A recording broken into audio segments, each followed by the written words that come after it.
খিদা পাইছে তো আমার বাপের বাড়িতে খাইতে দিবেন না নাকি বাড়িতে?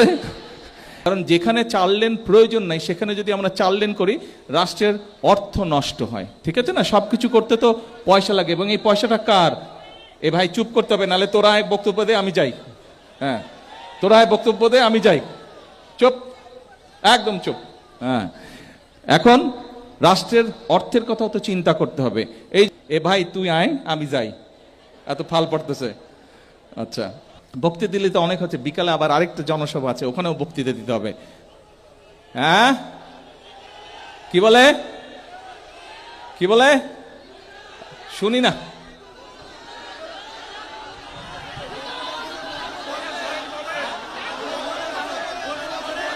ও 2 ঘন্টা বলবো? আরে খিদা পাইছে তো আমার বাপের বাড়িতে খাইতে দিবেন না নাকি বাড়িতে?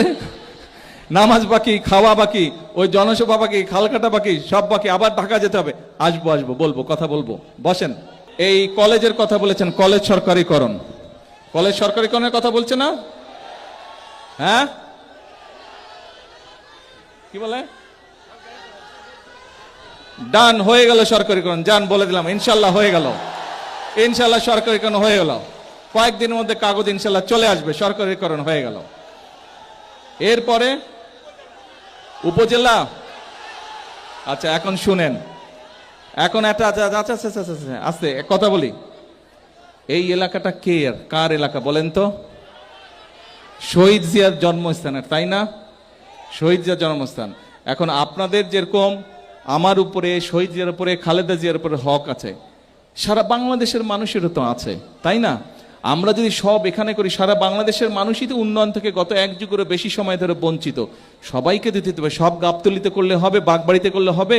সারা দেশ উন্নয়ন থেকে বঞ্চিত। কাজেই আমি তো আছি আপনাদের, ইনশাল্লাহ এলাকার উন্নয়ন হবে, কিন্তু আমাদেরকে সারা দেশের প্রতি নজর দিতে হবে। কারণ দেশের মানুষ যদি, একটা কথা বলি মন দিয়ে শোনেন, এ ভাই তুই আয় আমি যাই, এত ফাল পড়তেছে। আচ্ছা, এখন মন দিয়ে একটা কথা শুনেন, মন দিয়ে বলি, একটা কথা বলি, মন দিয়ে শুনেন। আমি যদি দেশটাকে শান্তিতে রাখতে পারি, আমি যদি দেশের মানুষের চাকরি বাকরি ব্যবস্থা করতে পারি, আমি যদি কৃষক কার্ড কৃষকদের হাতে পৌঁছে দিতে পারি, আমি যদি ফ্যামিলি কার্ড মায়েদের হাতে পৌঁছে দিতে পারি, দেশ যদি বেকার যুবক যারা আছে তাদেরকে যদি বিদেশে হোক দেশে হোক চাকরি কর্মসংস্থানের ব্যবস্থা করতে পারি, মানুষ যদি ভালো থাকে, খুশিটা বেশি কে হবে? গাবতলীর মানুষ খুশি হবে না? বাগবাড়ির মানুষ খুশি হবে না? কি হবে? আমি যদি ভালো কাজ করতে পারি, গৌরবটা কার বেশি হবে? কার হবে গৌরব? আপনাদের হবে? তাহলে ভাই ধৈর্য ধরতে হবে, আপনাদেরকে ধৈর্য ধরতে হবে, হবে ইনশাল্লাহ। এর আগে কাজ হয়েছে না এলাকার? এর আগে উন্নয়ন হয়েছে না এলাকার? এইখানে তো ধান ক্ষেত ছিল, এই যে রাস্তার পেশাব দাঁড়ায় আছে, এই আমার মনে আছে 91-এ এই আমি আর লালু সাহেব জিপ নিয়ে পার হয়েছি, কোদাল ছিল গাড়িতে, কোদাল দিয়ে মাটি কেটে কেটে রাস্তা তৈরি করে এখান থেকে কলাপাকা গেছি, কোনো রাস্তা ছিল না। এখন তো এখানে হরহর করে গাড়ি চলে যায়, যায় না?